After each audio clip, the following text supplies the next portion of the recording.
আজকে আমরা পিএইচ নিয়ে আলোচনা করব। ইন্টারমিডিয়েট একটি গুরুত্বপূর্ণ বিষয়। এখানে আমি তিনটি ম্যাথ রাখলাম, সেই তিনটি ম্যাথগুলো যদি একটু খেয়াল করে দেখি, একটি শক্তিশালী অ্যাসিডের সাথে একটি শক্তিশালী অ্যাসিড, এরপর হচ্ছে একটি শক্তিশালী ক্ষারের সাথে একটি শক্তিশালী ক্ষার এবং একটি শক্তিশালী অ্যাসিডের সাথে শক্তিশালী ক্ষার যুক্ত করলে আমরা আজকে এই ম্যাথগুলো করব সবগুলো শর্টকাটে, যে দ্রুত কিভাবে তোমরা করতে পারো সেই নিয়মটা দেখবো।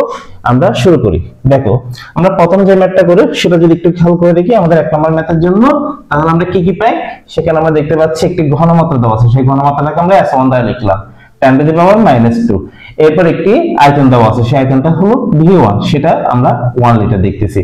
এরপর এখানে যদি দেখি সেটা হচ্ছে 10⁻², সেটাকে আমরা S2 দ্বারা ডিনোট করলাম, এখানে 10⁻² দিলাম। এরপর এখানে আয়তনটা দিচ্ছে হচ্ছে কত, যে V2 সমান হচ্ছে 2 লিটার। সো আমরা এগুলো লিখে ফেললাম।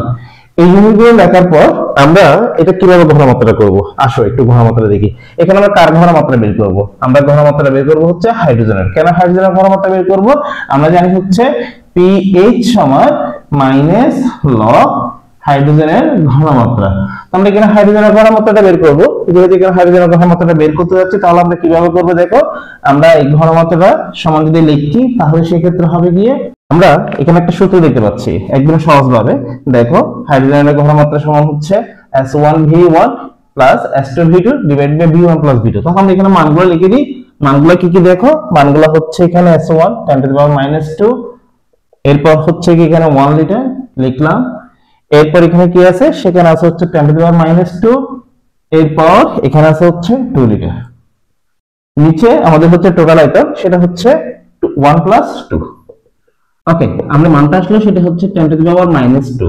তাহলে আমরা এখন pH টা কিভাবে বের করব? আসলে আমরা pH টা যদি জানি, pH সমান হচ্ছে মাইনাস লগ H প্লাস এর ঘনমাত্রা। তাহলে মাইনাস লগ H প্লাস এখানে হচ্ছে 10⁻²। তাহলে এর মান আসলে কত? শুধু 2। আমাদের এই pH টা আমরা বের করে ফেললাম। আমরা এরপর দ্বিতীয় নম্বর ম্যাথটা একটু দেখি। আমরা এখন এখানে ক্ষারেরটা বের করব। এখানে যেহেতু ক্ষার দেওয়া আছে, সেজন্য আমাদের এখানে বের হবে হচ্ছে OH এর ঘনমাত্রা। আমরা OH টা লিখবো এখানে। তো OH এর ঘনমাত্রা যখন বের করব, হাইড্রোক্সাইড আয়নের ঘনমাত্রা, সেই ক্ষেত্রে আমাদের আবার pH এর সূত্র কি হবে? pH সমান আমরা তখন লিখবো হচ্ছে 14 - POH। আমরা এটা বের করব। এখন দেখো, আবার আমাদের এখানে যদি আমরা এই মানগুলো আগে লিখে নিলাম, এখান থেকে দেখে দেখে 10⁻³ এই মানগুলো লিখে নিলাম ক্ষারের ক্ষেত্রে। এখন আমরা সেম ভাবে আমরা মানগুলো বসাই দিই। তাহলে দেখো, এখানে মানগুলো যদি বসাই তাহলে কি আসে দেখি। আমাদের এখানে আছে হচ্ছে 10⁻³, এরপর আছে হচ্ছে 2 প্লাস এখানে আছে হচ্ছে 10⁻², এরপর এখানে 1 আর নিচে হচ্ছে 2 + 1। তাহলে এটা কত আসবে? এটা আসবে 4 × 10⁻³ তাহলে আমরা এখন pH টা কিভাবে বের করি, যে pH বের করার জন্য হচ্ছে 14 - POH।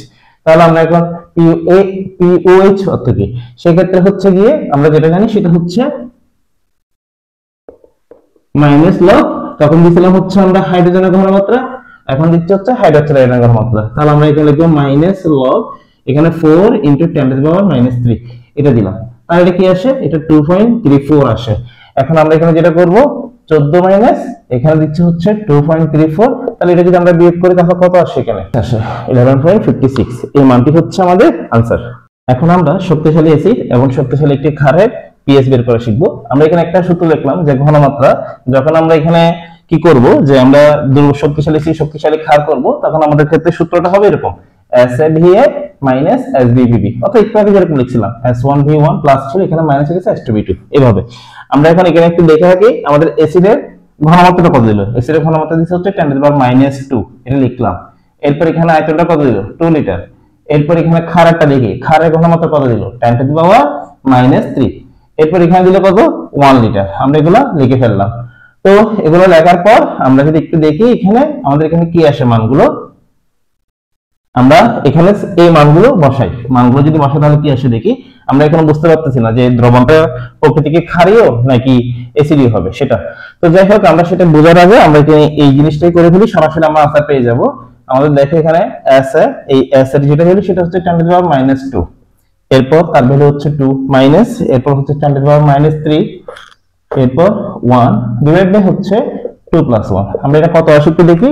মান আসছে হচ্ছে 6.33 × 10⁻³ আচ্ছা, এই মানটাকে দেখো, এই মানটা কি পজিটিভ নাকি নেগেটিভ?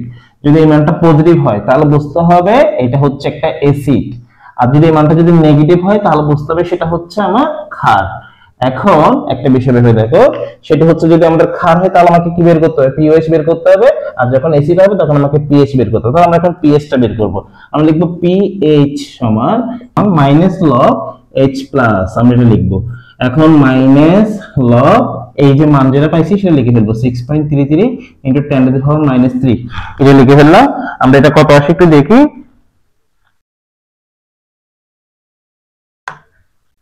এটা আসছে 2.2। তাহলে আমরা আশা করি এই ধরনের ম্যাথগুলো আমরা খুব সহজেই করে ফেলতে পারবো। আমরা তোমাদের যেটা কাজ থাকবে সেটা হলো তোমরা আমাকে জানাবা, যদি আমি এখানে যে 6টি মূল আছে, 6টি পদার্থ আছে, 6টি পদার্থকে একসাথে করি তাহলে পিএইচ কত আসবে। এবং এখানে আরো, এটা আমরা এমসিকিউ এর জন্য করলাম, যদি সিকিউর জন্য করি তাহলে আমরা একটু বিস্তারিত ভাবে করব। তো যাই হোক, তোমরা যদি সিকিউ সিস্টেমটা দেখতে চাও তাও আমাকে জানাবা। ওকে, এতটুকু।